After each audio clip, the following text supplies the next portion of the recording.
Sometimes the most unexpected things can happen, and when they do, they can leave us in awe. The story of a little boy who comes to visit a cow every day, hugs it, and mutters something to it may seem like an ordinary tale of a child's affection for animals.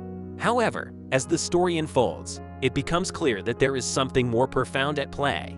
With each passing day, the mystery deepens, leaving the cow's owner and everyone around her wondering what is really going on. What is the boy saying to the cow, and why is he so devoted to her? The answer will take you on a journey of love, loss, and the unbreakable bond between humans and animals. David lived in a small town in the district, making a living by farming and taking care of the animals he kept, including a cow. One day, he saw the cow lying on the ground and panicked, thinking something was wrong. But when he approached the animal, he was astonished to see a young boy, around 2 to 3 years old, wrapped in a cape and lying on the cow's back. The boy muttered something to the cow, which normally bothered David, but the animal did not react negatively. The boy came every day to see the cow, hugging her and muttering something, spending time with her and then leaving. David was curious about what the boy was doing and why he was having a strange conversation with the cow. He asked the people around, but no one knew him, so he remained puzzled. The boy continued to come almost every day, showing great patience and compassion towards the cow. David started to follow him to answer his questions and found out that the boy lived in another neighborhood in the vicinity. He would come to Myra in a way that suggested there was a bond between them.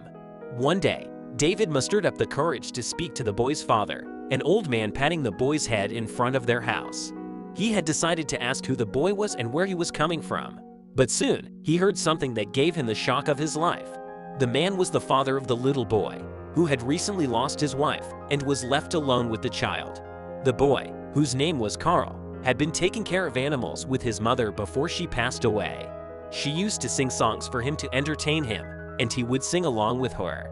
After she died, he started to spend time with the cow to satisfy his longing for the peaceful moments spent with his mother. David realized that the boy's habit of associating with cows must have been a job that his mother used to do with him. Carl's father, who had sold the animals and settled in the neighborhood, tried to get him to stop visiting the cow. But he couldn't give up the habit, and he found Maya, his mother's songs, in her presence. David was moved to tears when he found out what Carl was doing, and he failed to master India's stealing. From that day on, David started to see Carl in a different light. He would often see the boy spending time with the cow and then going back the way he came. David felt a strange connection to the boy and the cow and was amazed at the bond they shared. The boy's innocent love for the cow had taught David an important lesson about compassion and the healing power of animals.